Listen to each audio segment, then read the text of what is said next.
জামালপুরে পবিত্র ঈদে মিলাদুন্নবী সাল্লাল্লাহু আলাইহি ইসলাম উপলক্ষে যশনে জুলুস অনুষ্ঠিত হয়েছে। জামালপুর থেকে শরীফুল ইসলাম ঝোকনের তথ্যচিত্রে থাকছে বিস্তারিত। আজ শনিবার দুপুরে আহলে সুন্নাত ওয়াল জামাতের উদ্যোগে এ জুলুসের আয়োজন করা হয়। শহরের পিটিআই স্কুল মাঠ থেকে যশনের জুলুসটি শুরু হয়ে প্রধান সড়ক প্রদক্ষিণ শেষে হযরত শাহজামাল রহমাতুল্লাহি আলাইহির মাজার শরীফে গিয়ে শেষ হয়।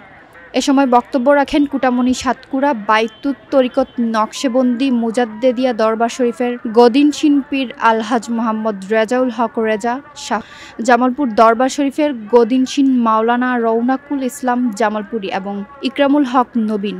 পরে দেশ ও জাতির কল্যাণ কামনায় বিশেষ মোনাজাত করা হয়।